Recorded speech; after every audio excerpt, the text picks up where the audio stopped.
नमस्ते twin flames. मैं हूं कौशिक रॉय और आप सबको स्वागत है channel Shiv Shakti twin flame 1111 पर। इस वीडियो में बहुत सारे वर्ड्स का प्रयोग किए गए हैं ताकि आप लोगों को समझने में आसानी हो। तो मेरा निवेदन है ओपन माइंडेड होकर वीडियो को सुने। सेलिवेसी या ब्रह्मचर्य। सेलिवेसी का मतलब है सेक्सुअल एक्टिविटी से दूर रहना या ना करना।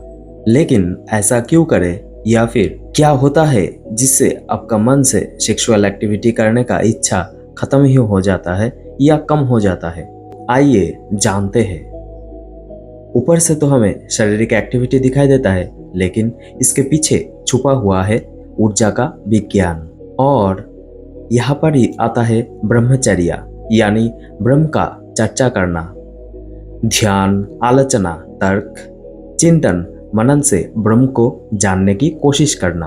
इस प्रोसेस में आपको आपके शरीर, मन, बुद्धि शुद्ध करके चेतना के द्वारा अपने सारे ऊर्जा को एकत्रित करके ब्रह्म को जानने की कोशिश करना पड़ता है। जब आपके शरीर से सारे ऊर्जा खत्म हो जाता है, तब आपके मन से अपने आप ही सेक्सुअल एक्टिविटी करने की इच्छा खत्म हो जाता है या कम हो जाता है, तो ऑटोमेटिकली सेलिवेसी आ जाता है। जोर जबरदस्ती पालने की जरूरत नहीं पड़ता। शरीर के सबसे लोअर चक्र मूलाधार चक्र, ये चक्र सृष्टि, कामना, वासना से जुड़ा हुआ है। जब मन में संभोग करने की इच्छा जगता है, तब सारे ऊर्जा इस चक्र में आकर एकत्रित हो जाता है। ऊपर से शारीरिक मिलन जरूर है, लेकिन इसके पीछे छुपा हुआ है नए जीवन को सृष्टि करने का या रचने का कामना, वासना। और जब किसी के अंदर परमात्मा प्राप्ति के कामना वासना जागता है, तब ये ऊर्जा बन जाता है खोज की ऊर्जा, यानी ऊर्जा का परिवर्तन होता है।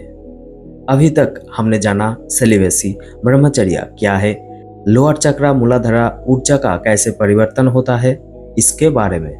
चलिए अभी जानते हैं, अगर आप जोर जबरदस्ती सेलिवेसी पालने की कोशिश करते हैं तो क्या होता है या फिर क्या हो सकता है।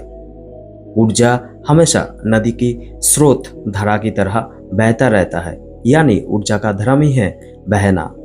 और धारा का मतलब है हमेशा ऊपर से नीचे की तरफ बहना। इसका उल्टा है राधा, यानी जब ऊर्जा का स्रोत ऊपर की तरफ उठने लगे।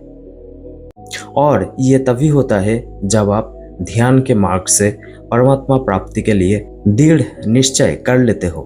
अगर आप जोर जबरदस्ती ऊर्जा को रोकने की कोशिश करेंगे तो एक सीमा तक ये तो रुक जाएगा, लेकिन अंदर विकार आ जाएगा। जैसे ज्यादा गुस्सा होना, हमेशा एग्रेसिव, मूड स्विंग्स होना, ज्यादा ही इमोशनल हो जाना।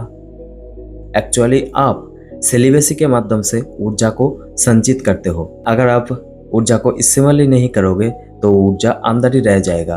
और जब आप कोई भी अपने मन के द्वारा इमोशंस को बाहर निकालोगे तो वो ऊर्जा भी उस इमोशंस के द्वारा ही बाहर निकल के आएगा।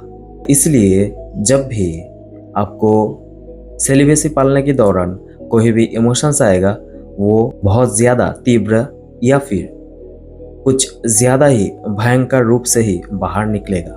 एग्जाम्पल, जैसे आपने सेलिवेसी के माध्यम से 10% ऊर्जा को संचित कर लिया, आपको गुस्सा आया और वो 10% जो आपने सेलिवेसी के द्वारा संचित किए थे, वो भी गुस्से के माध्यम से बाहर आ गया और आपका गुस्सा हो गया बहुत ज़्यादा भयंकर, विध्वंस का।